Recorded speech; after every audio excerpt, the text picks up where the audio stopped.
ప్రత్యేకమైనటువంటి అభినందనలు ఈ సందర్భంగా నేను తెలియజేస్తా ఉన్నా. ఏది ఏమైనా వాస్తవంగా వాళ్ళు ఎక్కడో తెలియదు, వాళ్ళు ఏమైపోయినరో తెలియదు. పిల్లలు చచ్చిపోయి కుటుంబంలో పెద్ద పిల్లలు వాళ్ళు చనిపోయి ఇప్పటికీ 17 సంవత్సరాలు అయింది. వాళ్ళ గడప దొక్కి మీరు ఎట్లున్నారని అడిగినో లేడు, అంతా ఉద్యమకారులే. కానీ ఒక్కసారి కూడా వాళ్ళ ఇంటి గడప దొక్కకపోవడం చాలా బాధాకరమని కూడా ఈ సందర్భంగా నేను తెలియజేస్తా ఉన్నా. ఏది ఏమైనా ఒక మాట ఈ సందర్భంగా చెప్తా ఉన్నా, మనకు ఏబిసిడి కోసం 30 సంవత్సరాలుగా పోరాటం జరిగింది. ఈ పోరాటంలో ప్రత్యేకంగా మన రేవంత్ రెడ్డి గారు ముఖ్యమంత్రి గారు ఏబిసిడి సాధించి మనకి ఇచ్చినందుకు వారికి ప్రత్యేకమైనటువంటి ధన్యవాదాలు, కృతజ్ఞతలు కూడా చెప్పడం ద్వారా మనం తెలియజేయాల్సిన అవసరం ఉంది. ఆ విషయంలో ఒక మంత్రిగా తన బాధ్యతను నిర్వహించి ముఖ్యంగా ఏబిసిడి సాధనలో ముందున్నందుకు ప్రత్యేకంగా దామోదర్ రాజనరసింహ గారికి కూడా ప్రత్యేక ధన్యవాదాలు తెలియజేస్తా ఉన్నా.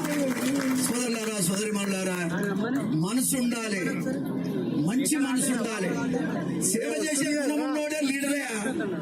లీడర్ అంటే అంగీ లాగు బాగేసుకున్నోడు కాదు, జనం హృదయాల్లో పేదవాడి హృదయంలో నిల్చున్నోడే ఈ నాయకుడు అనేటువంటిది మనం గమనించుకోవాలి. ఈ జాతిని గౌరవించినోడే లేడు, ఈ జాతికి ఎన్నడూ కూడా గుర్తింపు ఎవరు కూడా ఇచ్చినటువంటి పరిస్థితి లేదు. దాన్ని మనం సాధించుకోవాల్సినటువంటి అవసరం ఉంది. ఇవాళ సురేందర్ మాదిగ గాని ఇక్కడ వచ్చినటువంటి తమ్ముళ్ళంతా మరణించి ఈ జాతిని ఇవాళ ఉద్ధరించిండ్రు, ఈ ప్రాణం పోసిండ్రు. ఇలా ఏబిసిడి సాధన అంటే ఎవడి త్యాగమో కాదు, బలైపోయినటువంటి ఈ యొక్క అమరవీరులను కూడా ఈ సందర్భంగా నేను తెలియజేస్తా ఉన్నా. ఆ అమరవీరులకి ప్రత్యేకమైనటువంటి నివాళులు అర్పించాల్సినటువంటి అవసరం ఉంది. ప్రతి సంవత్సరం కూడా వాళ్ళను జ్ఞాపకం చేసుకోవాల్సిన అవసరం ఉంది. అనుదినం కూడా ఉద్యోగాలు రేపొద్దున ఏబిసిడి ద్వారా ఏ ఉద్యోగం వచ్చినా మొట్టమొదట గుర్తుంచుకోవాల్సింది ఎవరినో కాదు, సురేందర్ మాదిగను, మహేష్ మాదిగను, దామోదర్ మాదిగను, అదేవిధంగా నాగేశ్వర్ మాదిగను, ఇప్పుడు భారతం మాదిగను, వాళ్ళను గుర్తుంచుకోవాల్సినటువంటి అవసరం ఉంది. అబ్బా ఎవరిని కాదు, వాళ్ళ వల్లనే ఏబిసిడి వచ్చింది. అందుకే ఇవాళ వాళ్ళ కాళ్ళ గడిగాం, అందుకే వాళ్ళ త్యాగాలని ఇవాళ జనంలోకి తీసుకెళ్తా ఉన్నాం. ప్రతి పల్లెటూరులో కూడా ఈ అమరవీరులను స్మరించుకోవాల్సిన అవసరం ఉంది. వాళ్ళ పేరు మీద ఒక స్తూపం కూడా, జ్ఞాపకార్థం ఒక స్తూపాన్ని కూడా ఈ రాష్ట్రంలో ఏర్పాటు చేసి ప్రతి సంవత్సరం ఒక కార్యక్రమాన్ని కూడా చేయాలనేటువంటి అభిప్రాయంతో ఉన్నామని కూడా ఈ సందర్భంగా తెలియజేస్తా ఉన్నా. ఈ యొక్క 5 లక్షలే కాదు, వాళ్లకు రాబోయే కాలంలో ఏం చేస్తే బాగుంటుందో అవన్నీ కూడా చేయడానికి మన మంత్రి గారు కానీ మేమంతా ఆలోచన చేస్తున్న విషయాన్ని కూడా ఈ సందర్భంగా నేను తెలియజేస్తా ఉన్నా.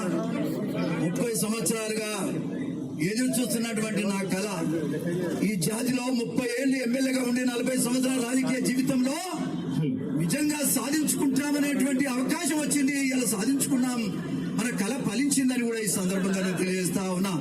సోదరులారా, ఏది ఏమైనా ఎవరినో నిందించాల్సిన అవసరం లేదు.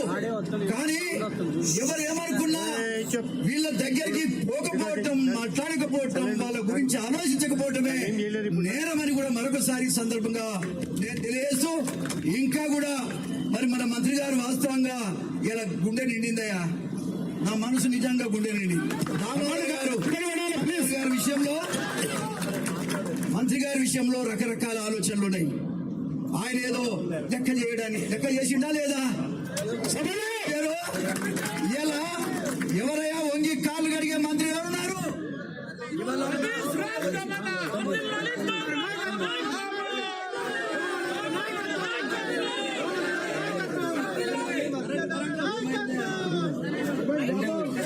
వర్ధిల్లాలి